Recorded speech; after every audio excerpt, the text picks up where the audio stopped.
right. Hey there, Danielle Matthews here. I am a post-traumatic growth specialist. I absolutely love helping people turn their pain into their power. I have studied a lot of yogic philosophy, and I apply things like yoga therapy, yoga nidra, to help your spirit be victorious in this life. And today is book club day. So we have been meeting now, gosh, this is the 6th week, maybe the 7th, because we started first just discussing the last chapter. As Wayne Dyer always says, begin with the end in mind. So this is something that, we started reading chapter 15, the end of this book, The Power of Intention. And it was incredible to start there, understanding that there are some people that are just connected to the infinite, always connected to the divine, and can create life from moment to moment. And we have been slowly working through week by week, chapter by chapter. There's a lot of meat here. Good morning, Peg. So Peg, good to see you from Lakewood, Colorado, my old home, my old neighbor. If you're jumping on Facebook, just let me know that you're here. I know that it takes like a minute. We've been finding it takes a little while to alert everybody that I've actually gone live. So when you join, please do let me know that you're here so that I know when we can get started. This week we read chapter 6. So chapter 6, the title of it was Intention and Infinity. Hey Lou, nice, Sandpoint, Idaho. Hey, hey. I have not been out there. Sounds like a pretty place to live though. I hope it's warming up now that it's May for all of you. Larry's here. Good morning, Larry. Larry, where do you live? I don't actually know that I know that. I'll give you a minute to put it in the chat.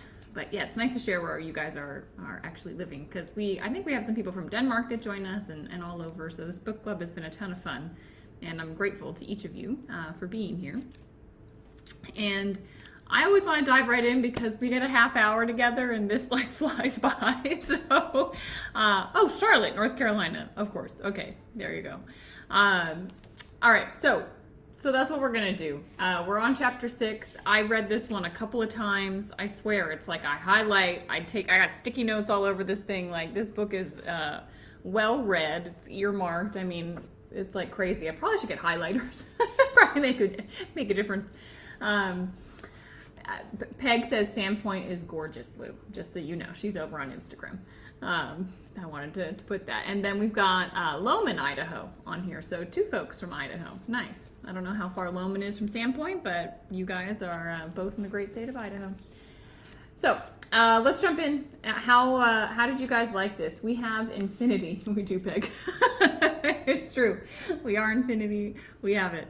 I know I can't hear you all, but bear with me and just repeat this out loud. I thought it was such a profound thing. He said, put the book down. To start this chapter, he said, put the book down and state this out loud. I'm not from here. I want you to say it like 5 times. I'm not from here. I'm not from here. I am not from here. I am not from here. I am not from here. Yeah, Larry, thought-provoking indeed. Favorite chapter so far. Yeah, this was, I mean, because it got you thinking of like, wow, yeah, I'm not from here. Huge chapter, wow, what a difference looking at life. I listened to it in Audible, it was amazing. Yeah, I'm glad everybody really engaged with it. You are in this world, but you are not of this world. You are of something else. You have divinity in you. There is a piece of you that will never go away. You are infinite. And that's what this is all about. And I think if you're not ready for it, this chapter is a lot to take on. And so I love that he always reminds, look, keep your mind open. I think in my own journey, personal development and my spiritual journey, I don't know what I don't know. And the more I lean into people that have walked the path before me, I just stay open to what they've discovered. And I think, there's no right or wrong. It's just, look, what have others that have done this spiritual journey discovered?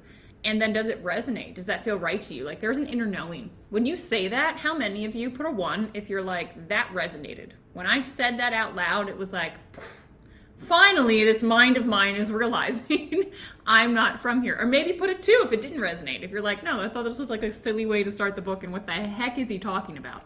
I'm very curious to know. Lou, Carol, 1, yep. Did anyone like not? They're like, what in the world? Where are we going with this?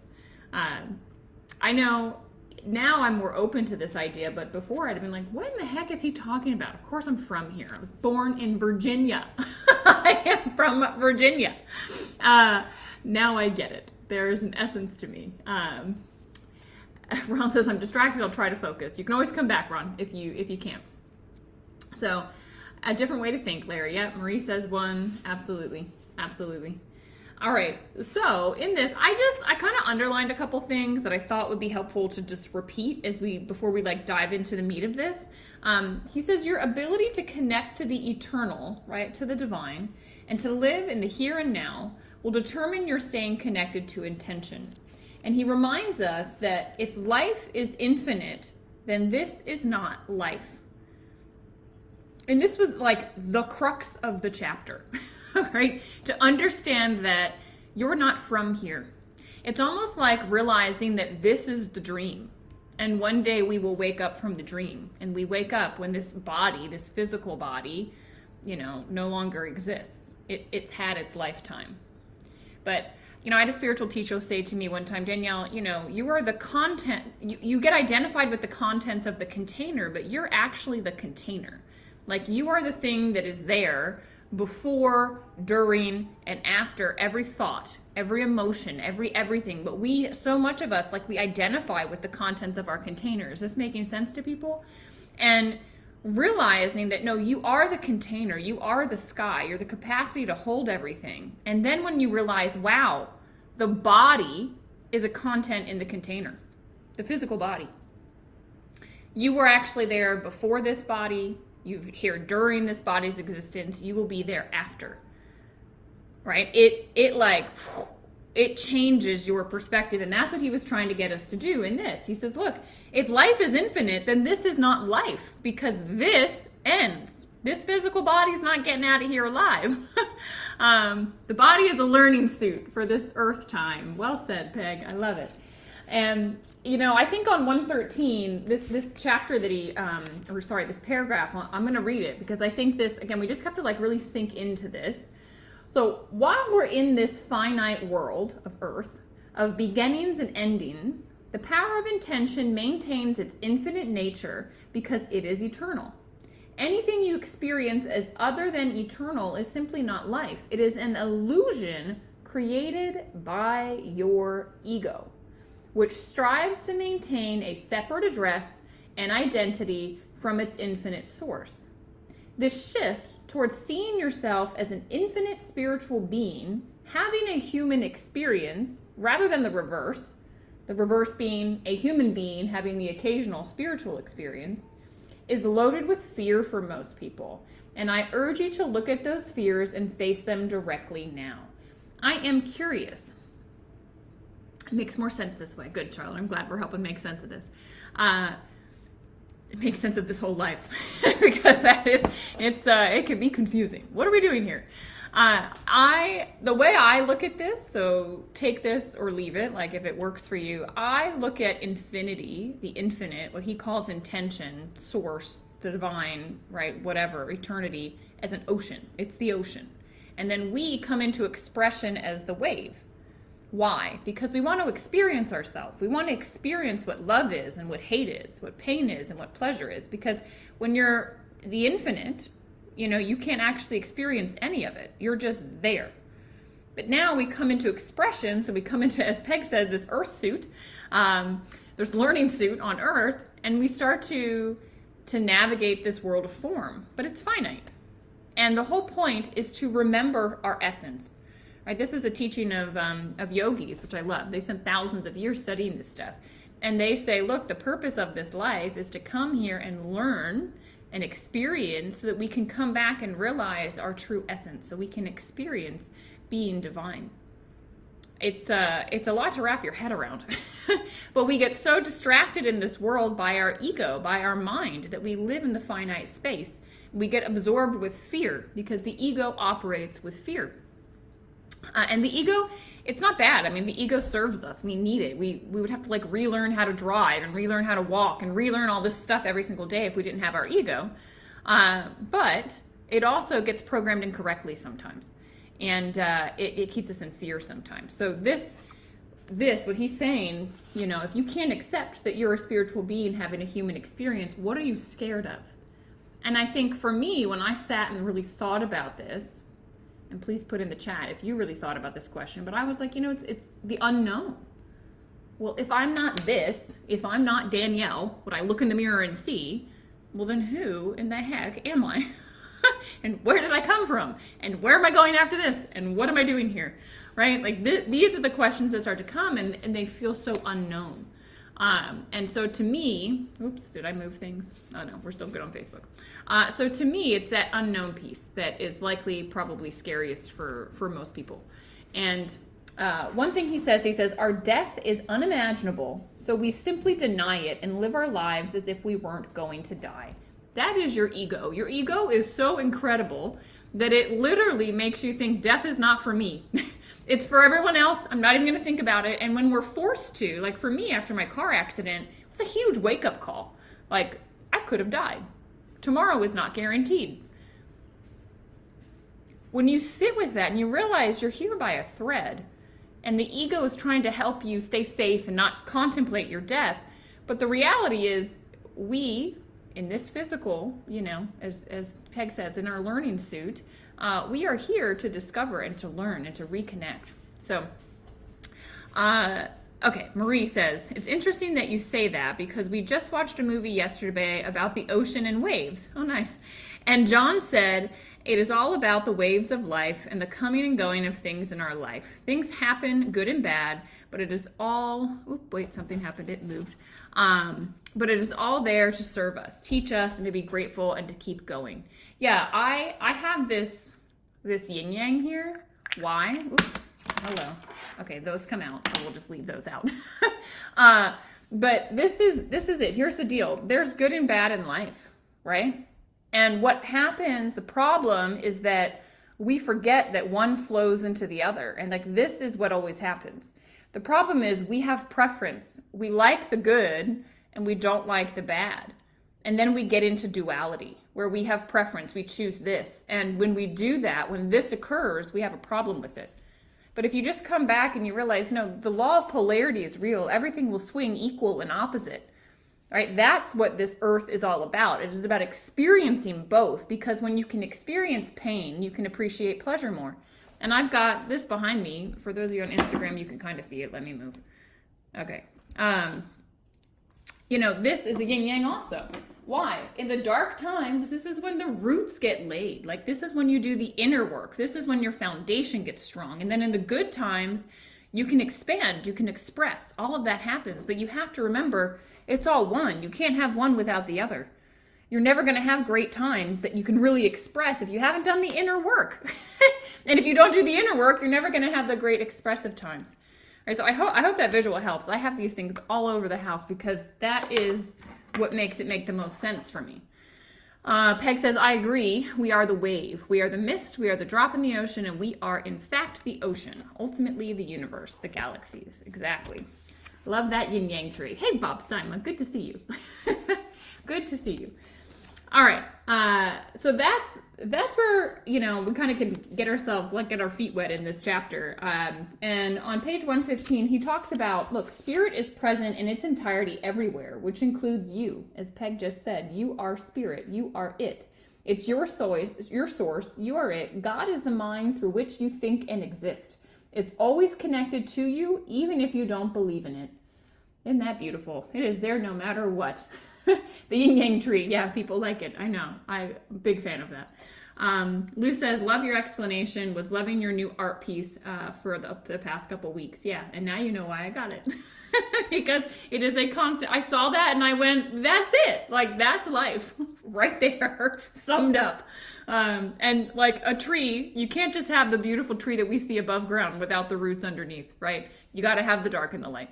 You absolutely have to. So glad you all appreciate that. Okay. He talks about how we get confused in this world. Yes, Bob. No mud, no lotus. If y'all haven't, Bob Simon has the best song. That is what it's called. No mud, no lotus. And it's incredible. You should look it up. It's probably on YouTube. Bob, if you have it, put it in the comment. So guys, this finite world, there's time and space, and that's what's so confusing because, he talks about, I'm on page 116, he talks about the factor of space means that we're experiencing separation from everything, right? As you come into expression as the wave, all of a sudden when you've got air around you, there's space between you and the other wave. Whereas when you're in the ocean, everything's connected. You can't find the drop amidst the ocean. But when you come into expression as the wave, there's space, right? There's air between the waves, and so we get confused, thinking that I'm separate from the other. Carol, if you go to Facebook, Bob's just put the link on Facebook, and you can check it on there. It's an amazing song. All of his music is amazing. And inspired by Wayne Dyer. So there you go. If you don't know Bob Sima, please go check out his music. But that's the problem with space, right? I feel separate to Bob. I feel separate to Peg, but the truth, because I have this physical body. But the truth is we're one. We're connected. If we go drop into the ocean, we get there.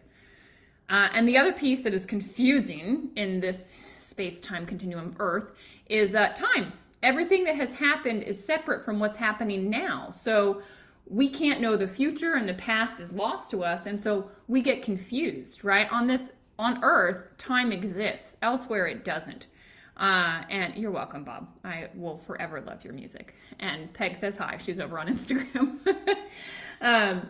So look, you can either do it now while you're still alive in your body, in this illusion of time and space, or you can do it after death. If you decide to make your appointment with infinity, which was what this whole chapter was getting to, making your appointment with infinity, meaning living as the ocean, not as the wave, living as the knowing that you are God in human form. If you decide to do that while you still live and breathe, it's like learning to die while you're alive. Once you make this transition to the active side of infinity, your fear of death dissolves and you laugh at the folly of death. All right? If you're not an infinite being, what would the purpose of your life even be? I love that he puts it so bluntly because people don't want to talk about this. And then when you do, it's like, well, wait, let's really ponder this. And I am curious if any of you took him up on what he said on page 118. He gave all these beautiful, the last words of so many different people. If this is death, it's easier than life. That was my favorite. I was like, yeah, sounds like it. We make life difficult, don't we? This ego mind of ours. But what would your last words be? I am super curious. Did any of you actually take Wayne up on this exercise and write and think about what would your last words be? Because you can then live that from here.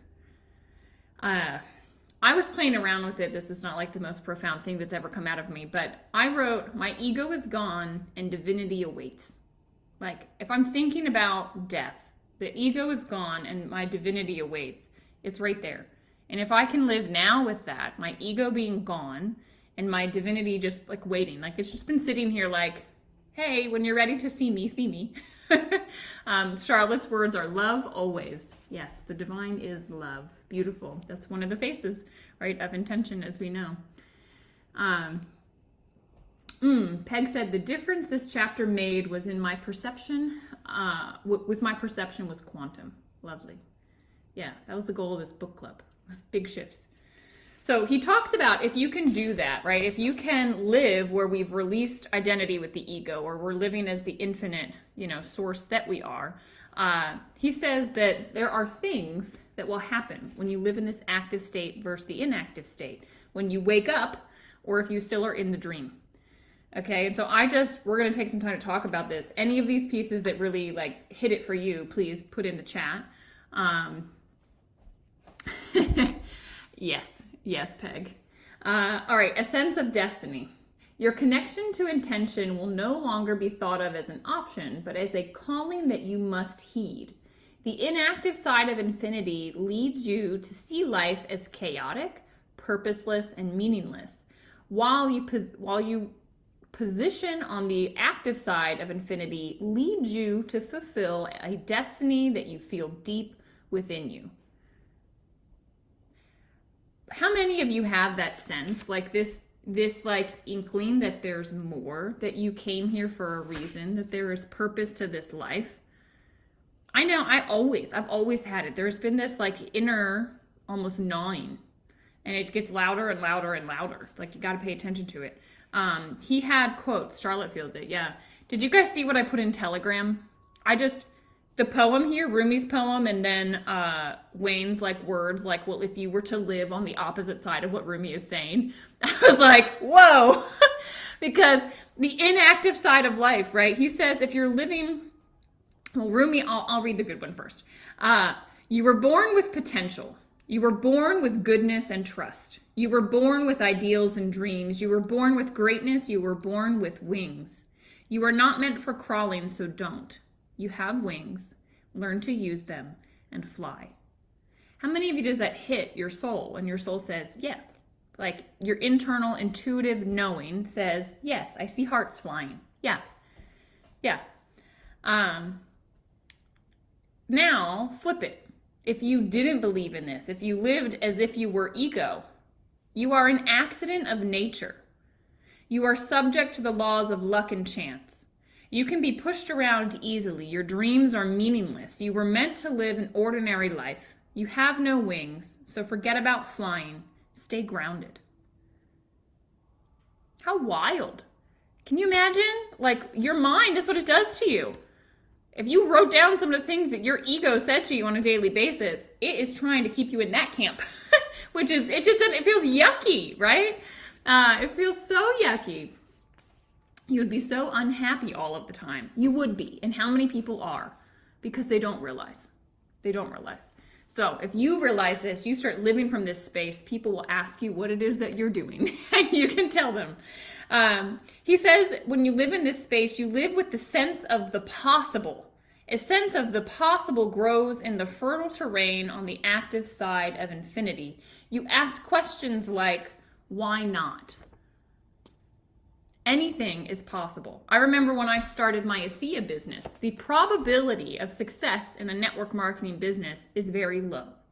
I wasn't interested in the probability. I was interested in the possibility.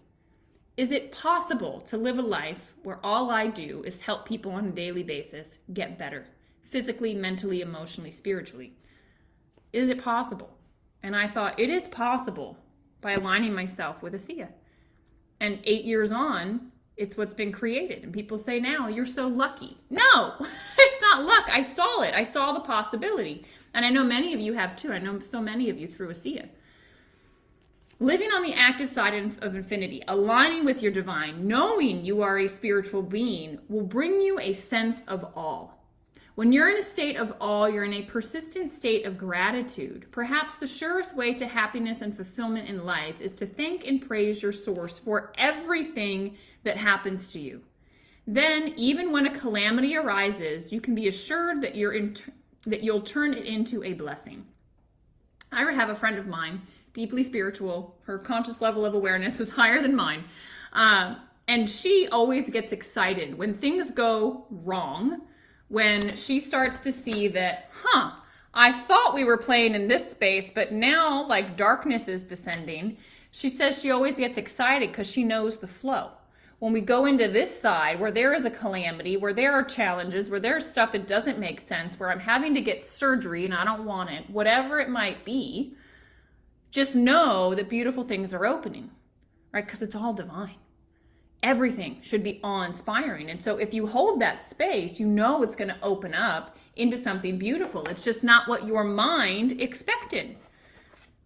Trust the infinite, guys. Every successful person I know is grateful for what he or she has. Everybody. So much gratitude pours out of them for all of it. Now, I think this is interesting. It gives you a sense of humility, he says. You're looking at something so enormous that your little ego is dwarfed in the process. You're looking out at forever, and your little life is but a tiny parenthesis in eternity. I don't know about you. I go outside at night sometimes, and thankfully I live in the forest, so I can look up and I can see a ton of stars. And it just makes me feel so small, but in such a profound way, where I just go, the jabbering in my head is so irrelevant, right? Who cares about all of these things? Who cares? And I think that's the humbling piece. That's like the humility piece. And Your purpose will only be found in service to others. Who said they were looking for their purpose? Was that Larry? Purpose is what I'm trying to define for me. Well, Larry, here you go. He says, your purpose will only be found in service to others and in being connected to something that is greater than your body, mind, and ego. That was something that really drew me to ASEA, being part of something bigger than myself. You know, that's why I enjoy doing it, because I get to meet people with bigger dreams, bigger vision for this world. And that, Larry, hopefully, contemplate that. That's on page 123. It's in italics, so you can find it. A sense of generosity. Why do you give us light and warmth? I believe that the sun would answer, if you ask the sun, why do you give us light and warmth? I believe the sun would answer, it's my nature to do so. We must be like the sun and locate and dispense our giving nature. That will help align you with infinity, right? Source, if you look at nature, I mean, I'm constantly in awe. Nature is constantly seeking expansion and further expression, right? If you let the trees grow, they will grow. If you just let things go, they go. You know, if you want a tree to look a particular way, you trim it, boom, it starts growing in the other direction away from where you trimmed it. I mean, it is amazing. Larry says that's why he liked this chapter. Yeah, because you start to understand your purpose. And it's just to shine, it's just to give. What can you give? You can give a lot. All right, think about the faces of intention. You can give kindness, you can give creativity, you can give love, you can give beauty, you can give abundance, you can be receptive to all, right? Just hold the space for somebody to have emotions.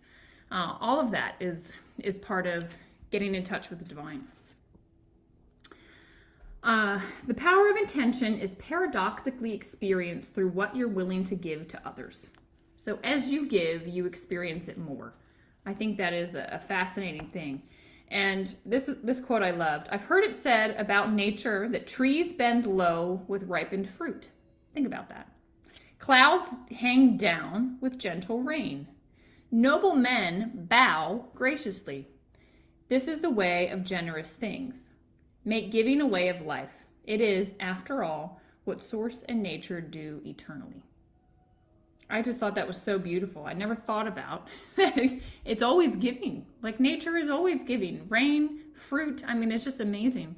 Carol says, I love gazing at the stars in the mountains with no light pollution. The stars, planets, moon, and the Milky Way are magical in the dark night sky. Yes, and they give you perspective. All right. He says, living with infinity will give you a sense of passion. Within you is an infinite, passionate soul that wishes to express itself. It is the God within you. Look in the mirror and say this often. I just thought this, I earmarked this. There's not many pages that get an earmark, but I was like, this I need to come back to. Repeat this out loud with me, right? Just like we started. Repeat this out loud. I am eternal. This image will fade, but I am infinite. Imagine yourself looking at the mirror. I am eternal. This image will fade, but I am infinite. I am here temporarily for a reason. I am here temporarily for a reason. I will be passionate about all that I do. Bring passion into every single thing that you do, guys. Where do you start? Larry, you start now. Giving who you can give to, being passionate. You know, there's a book that part of again, why I lied about ASEA. I'm talking about that a lot today for some reason, but there's a book called The 3 Questions. I've got it right here. And it's a Leo Tolstoy story. And this is part of the ethos of ASEA that made me go, wow, I want to align with these people. And it's a little boy, you know, talking about, what do I do? And, you know, what am I supposed to do with my life? And he asks all these animals, when's the best time to do things? Who's the most important one? What's the right thing to do? And at the end of it all, he finds the right thing to do is whatever is best for the person in front of you right now.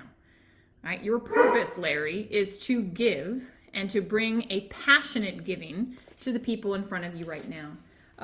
This is on, what I'm reading from is page 126. At the top of it in italics, Carol, is what I read. And he also says living aligned with infinity gives you a sense of belonging, a strong sense of feeling connectedness to everyone and everything in the cosmos, because we are all one. And I love that he ends every chapter with like these practical things you can do. So you can always go back to every single chapter and see it.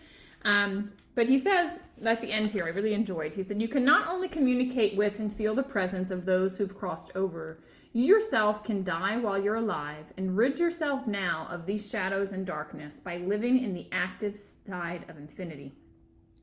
Knowing that on the active side of infinity, all things are possible. And I am excited. I didn't realize there were 2 parts to this book. So now the second half of this book is putting everything we just learned to work so that we can actually take all of this, not as theory, not as like a knowing in our minds, but like an actual being in spirit, in action, in life. So I don't know if anybody jumped ahead. I have not. I've stayed very good about being on the chapter we're on, so I can stay focused on it. But we will read chapter 7 next, which is the first segment of the second half of this book. It is a shorter chapter. It goes from page, what is that? 133 to 145. Okay, so that's what we're reading. I agree, Peg. Yay is right. So putting intention to work. He says, we are already one, and we imagine we are not. And what we have to recover is our original unity. Whatever we have to be is what we are. It is that simple. That simple, dude. All right. Thank you all for being here. I love seeing the chat. I hope that you're getting a lot from this. I assume you are, because you're showing back up week after week. And the Telegram chat is always open for conversation. If you want to do the meditation again, we did meditation last week. I will leave that up. It's up on Instagram. It's up on my Facebook, so you can connect in with that. You're very welcome, Charlotte. Thank you all for being here. This is a book club because of each of you. So I appreciate the energy exchange. I appreciate the comments. I appreciate how seriously you're taking this, because I swear it's like he's giving us the secrets to everything. It's like amazing. So we'll be back next week. In the meantime, make it a beautiful week and apply all the things that we've learned. Bye, guys.